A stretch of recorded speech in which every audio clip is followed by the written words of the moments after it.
सास और बहू। अन्नपूर्णा रसोई में जल्दी जल्दी काम कर रही थी। रसोई का काम निपटा कर उसे घर बाजार जाना था।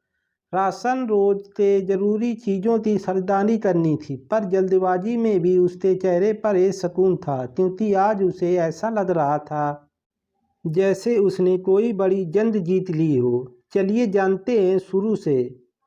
5 दिन हो चुके थे, घर का सामान खत्म हो चुका था।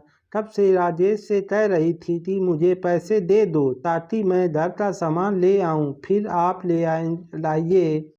पर वह है कि आज और कल पर ही बात तो टाल जा रहे थे।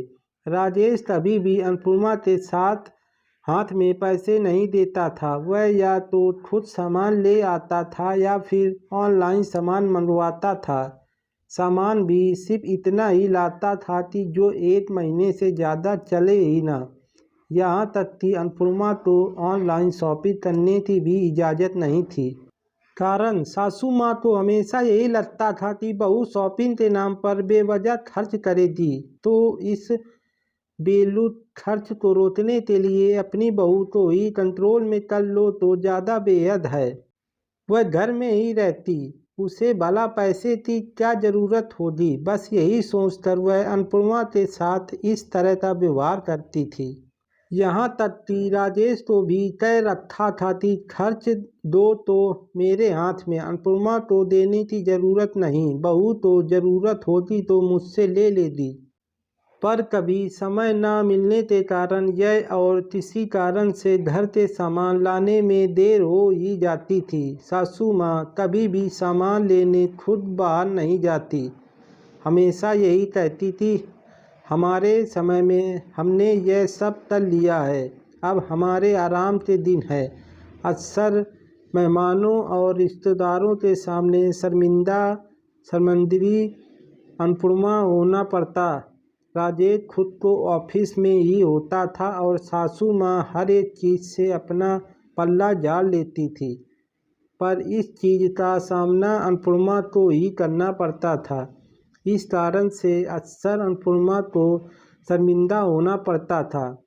अभी 2 महीने पहले ही की बात है, घर पर अचानक से मेहमान आ गए। सासू माँ ने खाना बनाने को कह दिया, बिना यह देखे कि रसोई में सामान है या नहीं।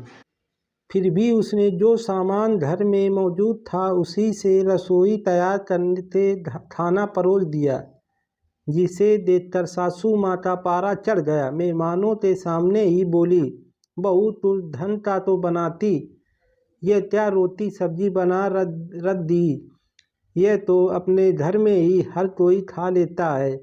अब इतने लोग के सामने अन्नपूर्णा क्या जवाब देती।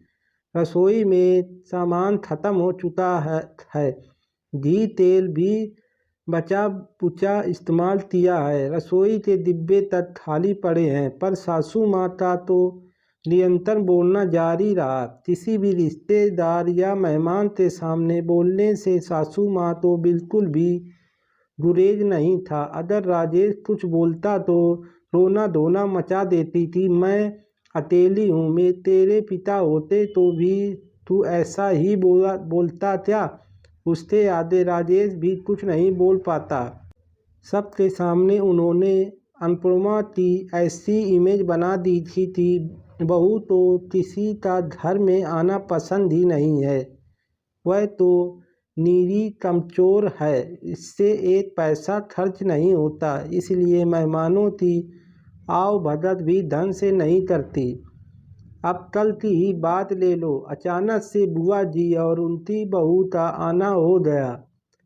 सबके सामने अन्नपूर्णा थी तो वैसे भी इमेज खराब थी। इस कारण बुआ जी अपने साथ नाश्ते में गर्मा गर्म कचौड़ियाँ समोसे लेकर आई थी।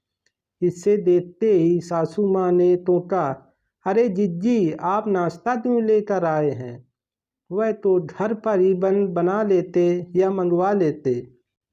कोई बात नहीं भाभी, हम आ रहे थे तो रास्ते में गरम गरम बनते हुए देख गए तो सोचा कि यहाँ के लिए भी लेते हुए चलें, साथ बैठकर ही खाएंगे। इतने में राजेश भी घर आ गया तो सब ने मिलकर कचौरियाँ खाई। बुआ जी के जाते समय सासू माँ ने अपने पास से चुपके से पैसे निकाल कर दिए। जिज्जी आपका बहुत खर्चा हुआ है, यह पैसे तो आपको लेने ही पड़ेंगे। अरे रहने दे, तेरी बहू तो अच्छा नहीं लगेगा, बुआ जी ने धीरे से कहा। मम्मी जी, आप अपनी बहू से इतना डरती क्यों हैं? अचानक बुआ जी की बहू ने कहा। अब क्या करूं? बहू की दृष्टि जो ठहरी, जो उसका मन करेगा वही करेगी। बड़ों की तो सुनना नहीं है। मेरी दृष्टि में तो लोगों को पकवान बनाकर खिलाती थी मैं। क्यों जिज्जी? यह बात कमरे से बाहर आती हुई अन्नपूर्णा के कानों में पहुंच गई, जिससे सुनते ही अन्नपूर्णा के तन बदन में आग सी लग गई। दोनों माँ बेटे उसके हाथ में एक पैसा नहीं रखते। घर का राशन पूरी तरह से अपने कंट्रोल में रख रखा है, और फिर उससे बावजूद दूसरों के सामने बुराई भी बहुत ही करनी है। अन्नपूर्णा हाल ही में सबके सामने आकर खड़ी हो गई। क्या कहा था आपने माँ जी? जरा फिर से कहिए तो। नहीं, कुछ भी तो नहीं बहू, सासू माँ ने छपकते हुए कहा। अन्नपूर्णा, बाद में बात करते हैं, राजेश ने अन्नपूर्णा को समझाते हुए कहा। नहीं, जो बात करनी है अभी करेंगे।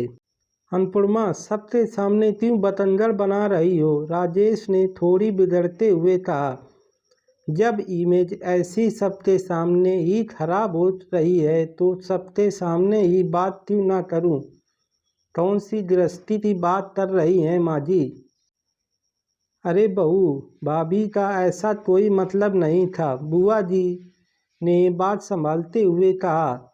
बुआ जी, मुझे आपसे कोई शिकायत नहीं है, क्योंकि आप जो देख रही हैं और आप तो माँ जी ने जो दिखा रही हैं, आप तो उसे ही सच मानेंगी।